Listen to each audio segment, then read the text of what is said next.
As we all know that the dating market has changed. It's no longer the same.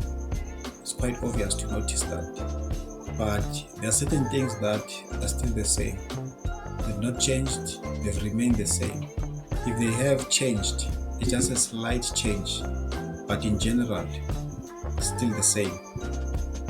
What I'm talking about basically is the fact that women in most cases in general, do not seem to be pursuing or approaching men for love relationship or for romantic reasons. Men are the ones that initiate the relationship, are the ones that are pursuers. So women in most cases they remain the selectors. So a man comes and approach them and state their case and propose love, and women just select. Women basically decide whether they take the man or they reject the man. I think basically this is caused by the fact that we are different. Men and women are different, and women don't seem to be having an ability to endure rejection or tolerate rejection. But men, it seems like we are more resilient when it comes to rejection. We can take rejections, as many as they come. Women can't take rejection as well as men can. When you reject them, they feel away. Yeah, like, what, you gay? They be like, oh my God. I know, You yeah. gay? That's the first thing. You know You what I'm don't saying? like them. You don't like them. You gay. Yeah, You dick little. word. I'm like, oh, we gotta go to the dick. Yeah, boy. Dick little? Real. Really? That's what we doing? Just not my type or something, you know? Type. Yeah, that's the way it goes. When I'm not a lot of women's type, and that's fine. I eat that. You know, I'm not the tallest guy, the biggest guy, got the most money, the most handsomest. But there's somebody who will like me. And women, it seems like they're not able to face rejection with resilience and tenacity the way men are able to do. Some people do not know how to accept rejection. You know, and I can admit I'm one of those people. That's why I don't shoot my shot. I let men come to me because I don't like being rejected. And I think for women, this is because of the rejection that they cannot take. For them, rejection seems to be a crushing blow, something that they cannot take on repeat, just like men. Because men, it seems like they're able to take rejection after rejection for over and over and over. And they can take it, and it doesn't seem to make them weak. It actually makes them strong, more resilient, and they're able to pursue even more after those rejections. They don't seem to give up. And it seems like men are built to take rejection or to stomach rejection, because they can be rejected by a dozen of women, 50, sometimes even more, and they still continue and they still pursue. What I've also seen is that these rejections, as they come to men, they're able, of course, to push forward. They're able to strengthen their strategy on how to approach women, and they change the way they talk. They could change the way they approach them, maybe in public or in private places. They could change sometimes even the words they use, and sometimes they could even lie, just lie a little bit or exaggerate a little bit, you know, promising the moon, the skies, and everything else. Rejection is not personal. Stop taking rejection personally. You know, a lot of people are single because they're afraid of rejection. They're afraid because they take rejection personally. If you go and you ask a girl out and she says no, it's not personal. If you're a lady and you ask a man out and he says no, it's not personal. And also these rejections, it seems like they are for better reasons, and they are good, actually good for men. They make them kind, they make them more nurturing, they make them more strategic and understanding, and by the time they find their partner or they find the actual lady they're looking for, they are more trained in the process. They are more understanding, they are more respectful, they are more grateful for the opportunity. They actually have to have the final person they've been waiting for or they've been working towards. On the other hand, women are still comfortable being very selective, being the ones to actually reject. to be the ones who the ultimate person who actually makes the decision on whether the relationship goes forward or not. The risk of rejection. At every single point where a man has to take initiative, there's the risk of rejection. But it's like if I like the person and I want right, a but relationship. we not only, even if we know you fucking love us and we know we're gonna get success when we take whatever step of initiative it is, the effort still falls on us to do it. Y'all are passive as fuck. I am. Yeah, you okay? Thank you. From I know I am. Yeah, y'all are passive as fuck, and then y'all complain, oh, but this one extra thing of, oh, but he won't ask for the commitment. Bro, that's on y'all. Why don't y'all do one little thing?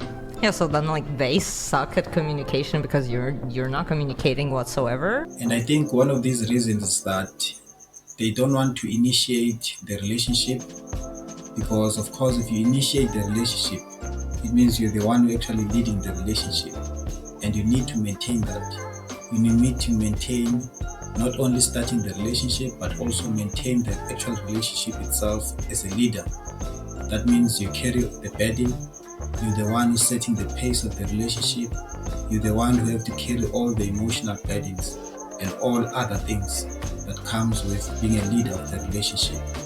So in this case, women seems like they are comfortable with the fact that men must be the ones who initiate and lead the relationship, be the ones who actually make the initial commitment, who make all the promises, and be the ones who set the pace of the relationship. Because if you make the promises, promising all the moon, the stars, and you're promising how you're able to commit yourself into this relationship, how much you're willing to put yourself on the line for the relationship, it means basically you are the ones who are leading the relationship. And ladies, they just sit by and listen and take in all of that, and then they just follow. Because basically, being a selector, it means you're a follower. If you are a pursuer or initiator, it means you're the leader. So if you want to be the ones who actually lead the relationship, this one goes to women. If you want to be the one who actually lead the relationship, therefore it means you need to start the relationship. You need to be the initiator of the relationship. It means you should pursue the relationship, then maintain the relationship as a leader. You can't just hijack being a leader in the process, or else you did not start the relationship in the first place. You're just selecting. You just came and listened to the proposal, you listened to all the promises, and then you follow suit. And then in the process of the relationship, you now want to be the leader. How does that work? It doesn't make sense at all. What we're able to notice now with the introduction of dating apps is that a significant amount of women, they're now able to approach men, of course virtually, through text, and initiate and start a relationship, start putting themselves out there. And now because it's virtual, because it's not face to face, it's not like women go like face men face to face and tell them that I like you, I love you, I would like us to start a relationship, and start giving promises of what they actually bring on the table. Now what you're seeing is that it's a cushion, against rejection from men.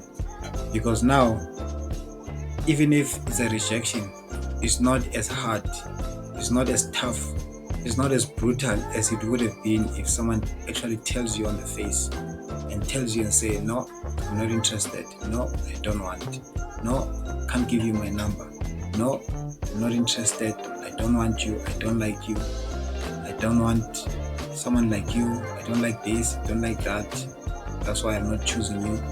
It's not like that. So it's not as brutal as we men actually have to face when you actually go face to face and face the person. So we're seeing that there's a cushion. So the introduction of dating apps, somehow, gradually, it brings a transitional change, which we're hoping to see probably in the future. Probably It's already happening maybe in other countries more than other countries, but it would be nice to see more of this gradual change to be even more rapid. Even with the introduction of dating apps, men are still leading. Even in the dating apps themselves, men are still the ones that initiate relationship, are still the ones that lead in relationships, are still the ones that pursue in the dating market. But what we're also seeing is that women are still maintaining their position of being the ones who are sifting through, selecting which men they like, which men they don't like, being the gatekeepers of relationships. Basically, this is how it is.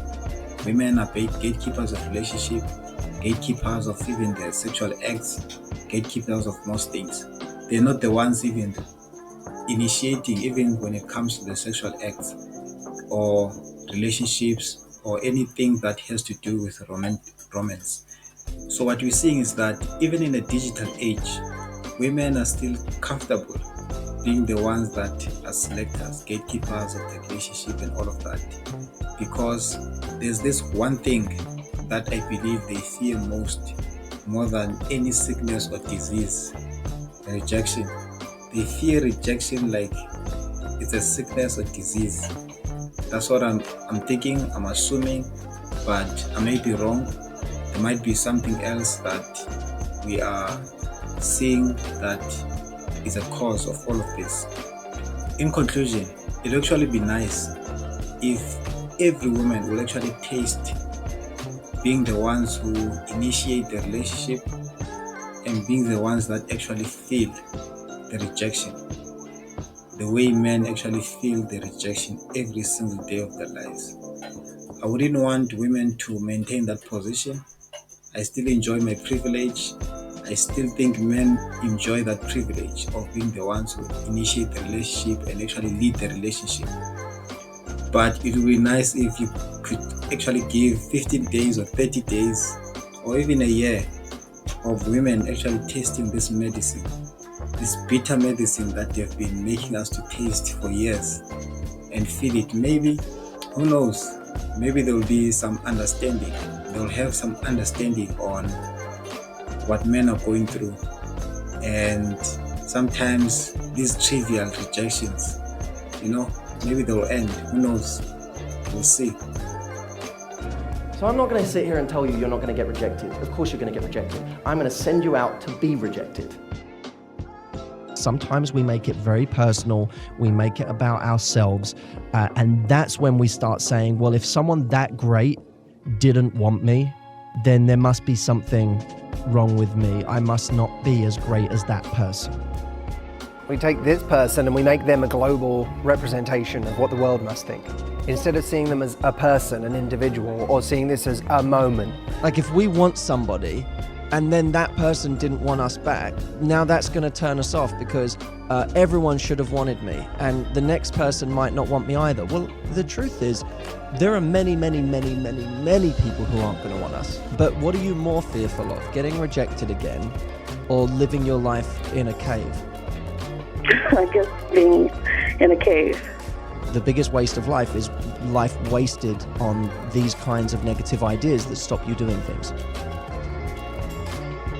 You like someone, it's nice to have that feeling, so enjoy it. But secondly, keep things in perspective. I'm going to show the real sides of me. And this is either going to drive this person wild or I'm not going to be for them. We create these big generalizations about how attractive we are based on this tiny moment in our lives, and we're taking things too far. Set the bar lower. Make it so pathetically small that you can't not do it. That's all it is. Small risks every day, and always remind yourself that you can sleep at night knowing you tried, but the thing that will keep you up at night is knowing that you didn't even put yourself out there. Those moments where you feel yourself getting really nervous, I want you to remind yourself of something. There isn't something so great to lose right now. So I don't want you to get too in your head about it. Like sometimes we're so why didn't this person like me? Or what did I do wrong or whatever? When the overanalyzing thing is what's creating more of that. Instead of overthinking everything, I just want you to be like, hey, you know, we should hang out sometime, we should catch up sometime. You can be confident enough to take a risk, but then what you have to do is be confident enough to sit back and let him do something. So you could take a step forward, but then see if he comes to meet you. Oh, there's another cute person over there, I'll go talk to them. And half the time it's when we go talk to that cute person over there that the person we really like looks at us and goes, oh, hang on. I'm just as afraid of rejection as you are, but I fear regret more. But if you decide rejection is the scariest thing to you, you'll always avoid guys. If you decide that regret is the scariest thing to you, then you'll go out there and you'll talk to everybody and you'll have an amazing time doing it, because you'll know no rejection could be as painful as the regret you will feel later on. The important thing is that we continue to work on ourselves. We continue to make ourselves the most incredible version of ourselves. And we keep searching for that person who not only has great qualities, but also wants to shine their light on us and say, yes, you're the person for me.